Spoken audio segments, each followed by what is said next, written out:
This is Axis and Allies 1914 and video number 7 in this series, which means we are at the start of a new round, round 4, which brings in America. Hooray!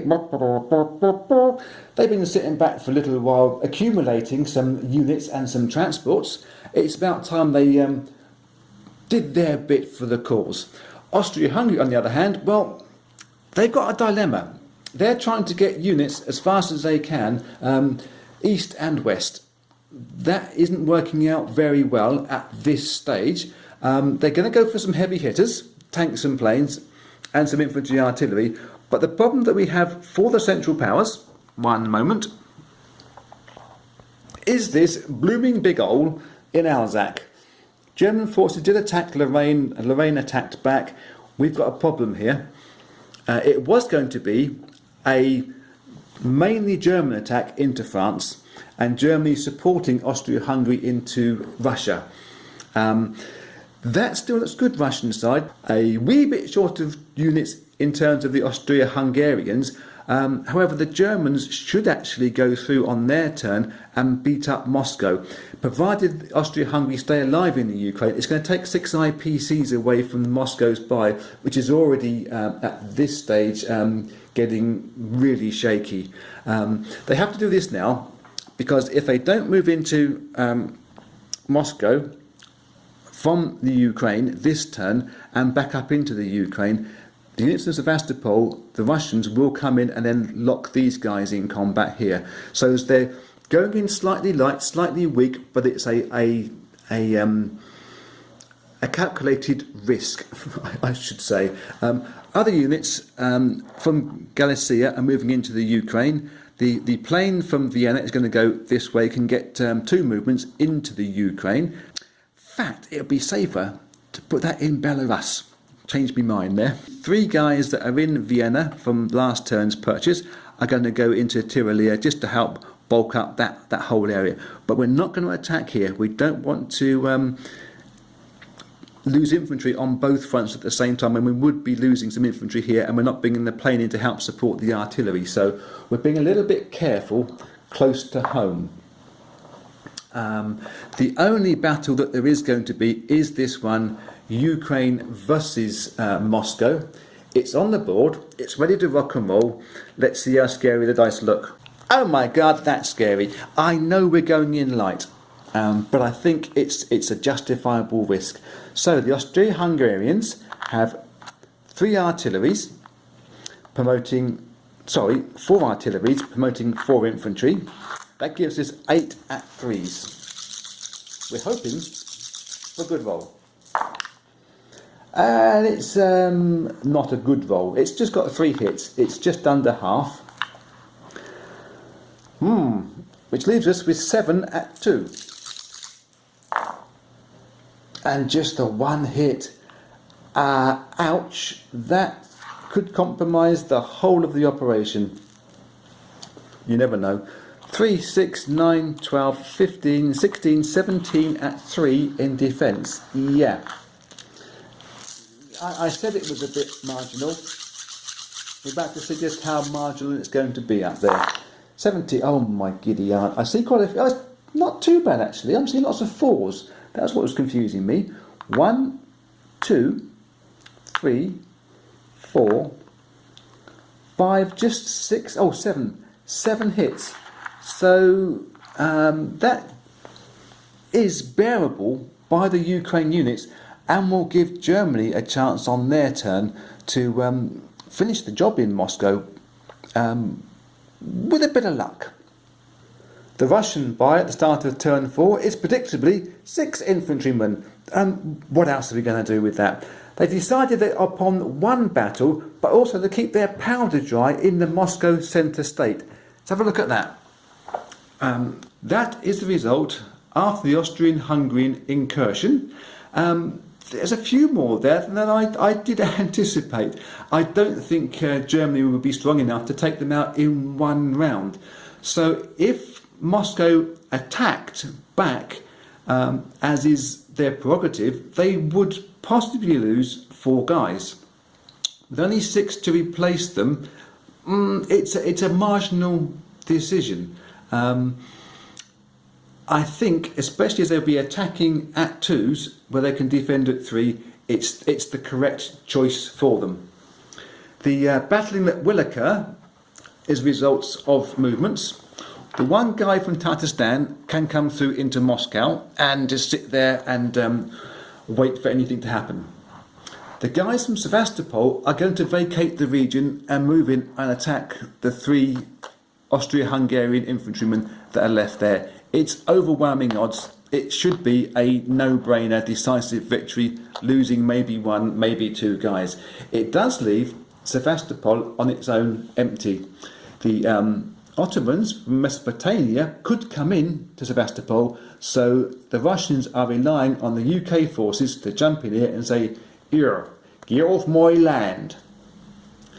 The battle's on the board. Let's have a look. Okay, here we have air superiority by the Austro-Hungarians. My mistake.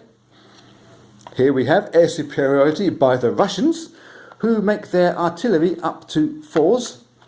The infantry are raised to 3s by the artillery support.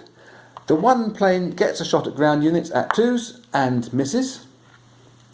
The artillery go at 4s and get 3 hits, 3 1s, but that's just smashed it. It's job done without even rolling for the infantry. In reply, the Austria-Hungarian infantry roll at 3s and get 3 hits themselves. Oh, okay. I shall get that up on the board.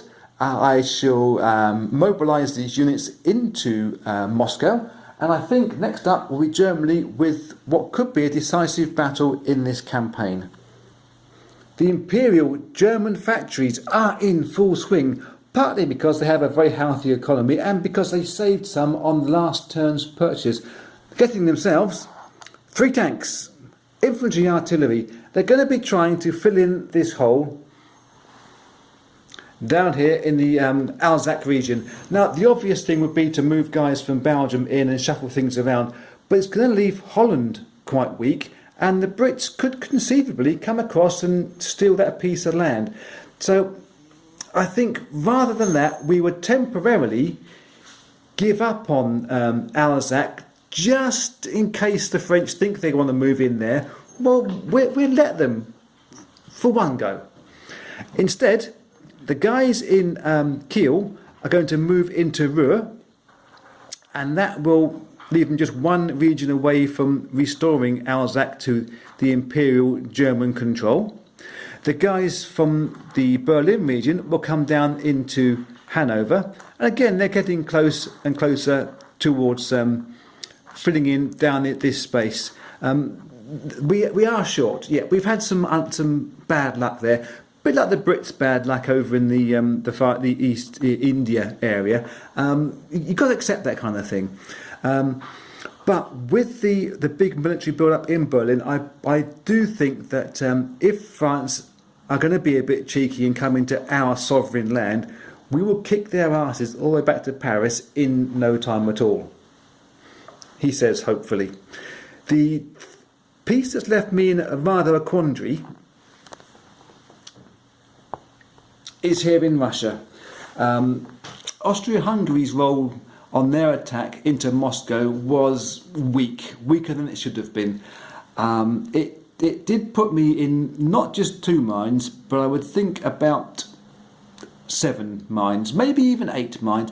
I was backwards and forwards, tossing it up, putting it down, putting it on the battle board, putting it off again. But no, I think we are going to be big and brave. I do think it's the right move to keep putting pressure on to Moscow, even if we don't succeed, which we can't succeed in this attack. We will keep putting pressure onto that Moscow region. The more we can put into that and get it done, because we are avoiding the Russian Revolution by not invading other states in this area. So the Russians cannot rebel. So we are going to be moving in the 7 infantry and 6 artillery, which is a good punch to them. And the Polish force is going to come through. Now, it does leave virtually nothing behind en route. We are a couple of states away all over the place. But I think, again, as I said before many times up here, it's a risk of units I'm willing to make. It's on the board. If it doesn't look difficult there, it looks even more difficult when you see the dice.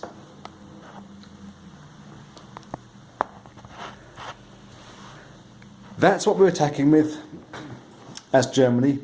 That's what they're defending with as Russia. It looks, well, scarier than a scary movie on Friday the 13th. 6 artilleries will boost up 6 infantry. We're hoping that that bulky attack will be better than the Austria-Hungary version in the previous round. Here's hoping. 12 at 3s. Oh, I see quite a few there. Sneak peek. 8 hits. I think it is, because it's 12 dice and just 4 misses. That to me is 8 hits.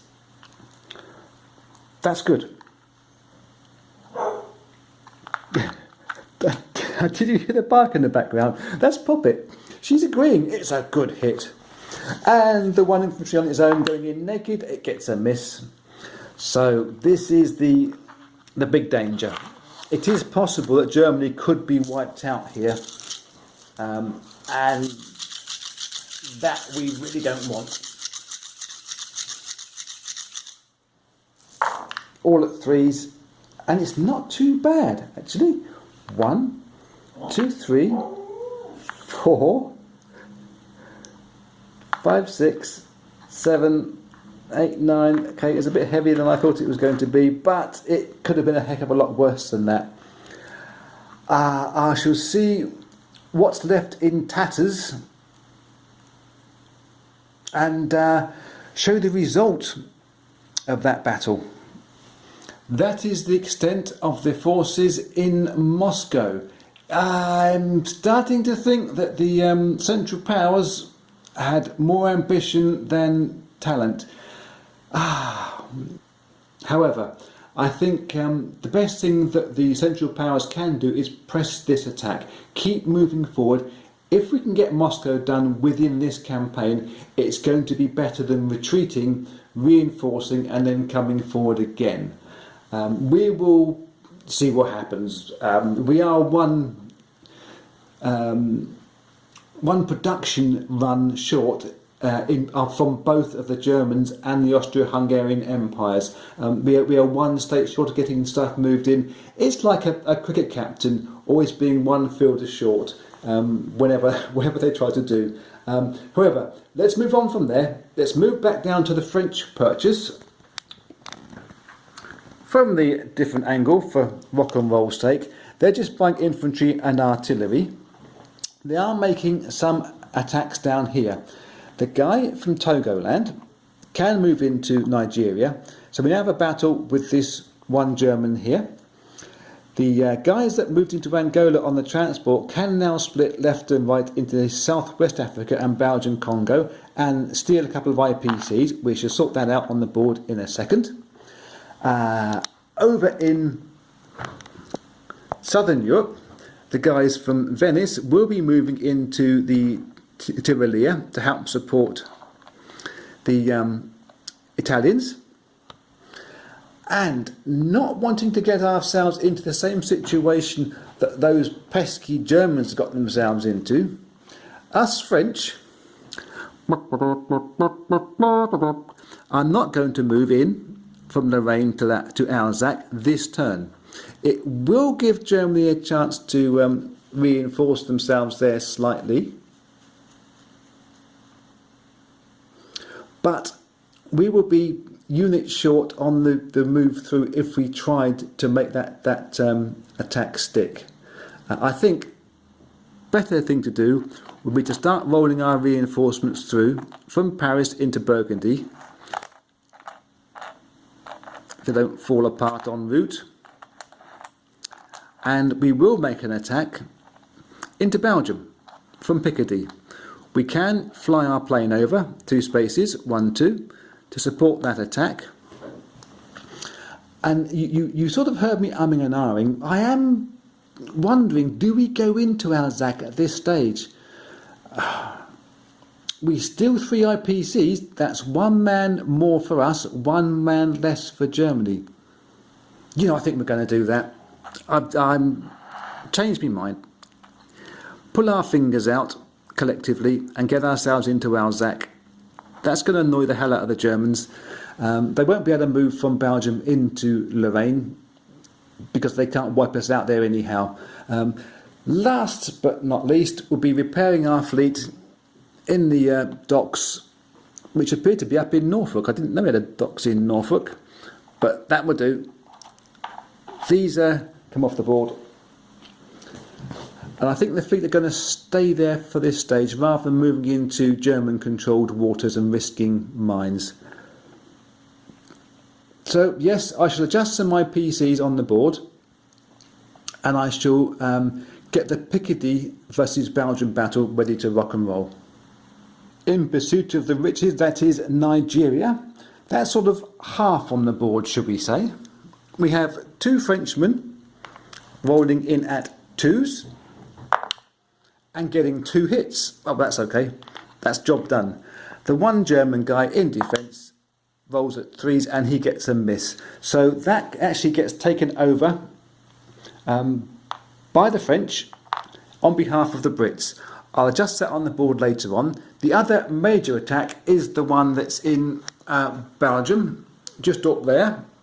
That's on the board proper. The French have a plane in there, which gives them an advantage with the artillery getting boosted up to 4s. 3 of the artillery boost up 3 infantry to 3s.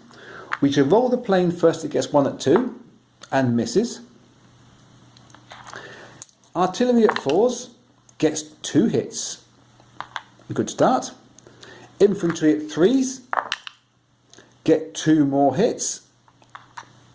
And the infantry that are naked in at 2s both miss. So 4 off of the Germans there. That will be 1 of their artillery gone. They will have 7 dice at 3 and get just the 3 hits. Slightly under average, but an average overall, I think, battle. I believe that's all that's going to happen to France. That will end quite an interesting video number 7. Video number 8 will begin with the UK. I should imagine, 1 second, good old Tommies will be moving finally from London. Whether they move into Belgium or Holland at this stage, we don't know.